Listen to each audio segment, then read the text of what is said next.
of cowards who can be bullied by imperial forces and power-hungry individuals intoxicated by the wealth of apartheid. The United States of America has bullied nations before and imposed senseless and arbitrary sanctions and threatened wars. But we are a different generation. We are a generation of economic freedom fighters and will not be bullied, Mr. President. We agree with you, President, that we should not be bullied. We stand on the shoulders of the giants who confronted the establishment with their very lives, and we are willing to follow in their footsteps. We are not cowards, and they must not try us. Chair, President Cyril Ramaphosa stood before a joint sitting of the National Assembly and the National Council of Provinces on Thursday last week, addressing South Africans and the world to deliver his 8th State of the Nation address. Yet, he spoke as if it were his first ever SONA. There was no sense of accountability, no meaningful reporting, and no acknowledgement of the economic crisis facing our people. The President did not tell us what happened to the National Development Plan. He did not say whether it is still the guiding policy of South Africa, nor did he acknowledge that the country has been governed without any clear, practical, and guiding policy. Today, we have the medium-term development plan, but its direction and impact remain unclear, just another failed NDP. In reality, the neoliberal right-wing coalition has no credible economic plan. There is no clear strategy to create jobs while more than 12 million people remain unemployed. The economy is stagnant, and these are undeniable facts. We are facing a crisis as a nation. The crisis of high food prices, the crisis of unaffordable transport costs, the crisis of soaring petrol prices, the crisis of gender-based violence and femicide, and the collapse of the National Gender-Based Violence Command Center without an explanation. The crisis of water shortage in Mzinyati, Skukuni, and many other parts of Gauteng is a serious crisis. The crisis of inadequate housing in Alexander, Umlazi, and Khayelitsha. The crisis of collapsed municipalities that lack the capacity to deliver basic services. These are the crises the President inherited when he was elected President of the Republic of South Africa on 15 February 2018. In 2018, you said you will focus on rebuilding, yet things only got worse for our people. In 2019, you said to Mamina, the nation sent you, but to this day, we don't know what you went and did after you were too much. It was in 2019 when you stood before South Africa after asking us to send you, and you promised the nation speed trains and a smart city. You asked us to imagine a country where bullet trains pass through Johannesburg as they travel from here to Musina, and they stop in Buffalo City on their way from eThekwini back here in Cape Town. You said to us, the time has arrived to build a new smart city founded on the technologies of the 4th Industrial Revolution. We sent you to fulfill these dreams of yours, and 6 years later, you have not returned with a speed train or a smart city, and your term of office is slowly nearing an end. You said 2020 will be the year of tackling state capture and ensuring accountability, yet not a single person has been arrested despite the 1 billion spent on the Zondo Commission report.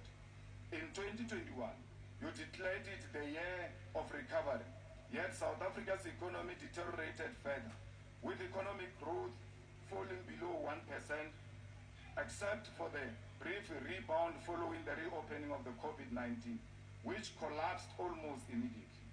In 2022, you claimed you will address governance failures, yet corruption became one of the biggest issues under your leadership. And that corruption has found its way now into the judiciary. We never had crisis of corruption in the judiciary. It only started with you when you sealed the CR17 documents in court. We listened to you in 2023 when you called on the nation to work together, yet it was your own political party, the Former Liberation Movement, that continued to deploy incompetent comrades to municipalities, boards of state-owned enterprises, provincial departments, and national government. And when you tried to tell us the story of Tintswalo in 2024, we told you right there and then that you were talking about a Tintswalo who does not exist. The real Tintswalo was born in a shack, raped at the age of 6, dropped out of school before reaching grade 7, and was murdered while looking for a job. That's the Tintswalo we know. And now, this year, you tell us that you will not be bullied. We agree with you that we must not be bullied, but you fail to tell us what you are going to do about it. It is not enough to simply say you will not be bullied. You must tell us what action you will take. When you respond on Thursday, we expect you to provide real, detailed response to Donald Trump. But we know that the 940 billion infrastructure plan is yet another empty promise.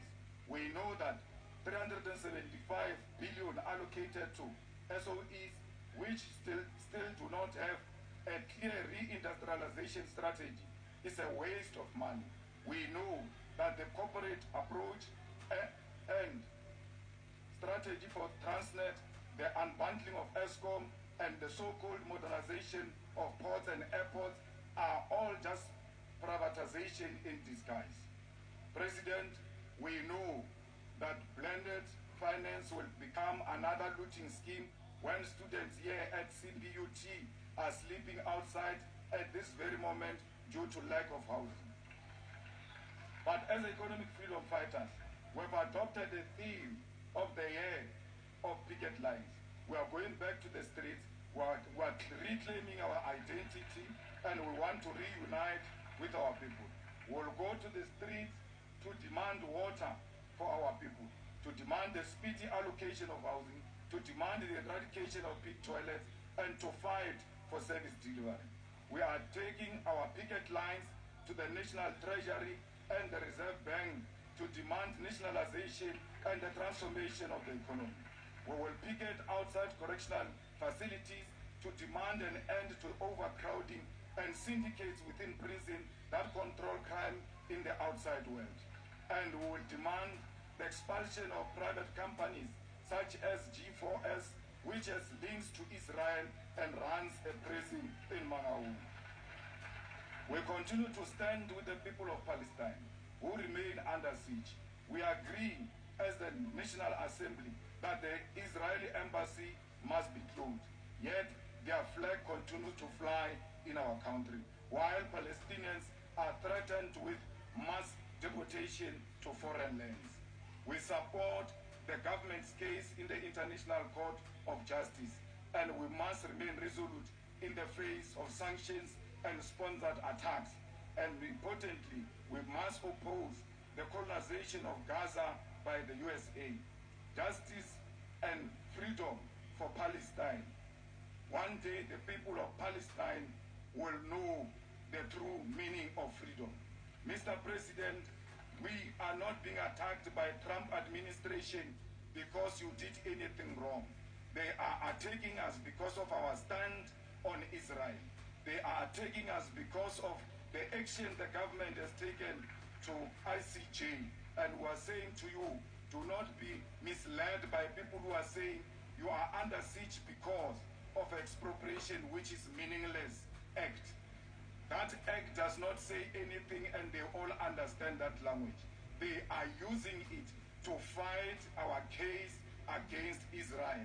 And when you say they cannot bully us, you must start by removing the Israeli embassy to show them that we will not be bullied. Thank you very much. Thank you, Honorable Member. Order. Honorable the Minister.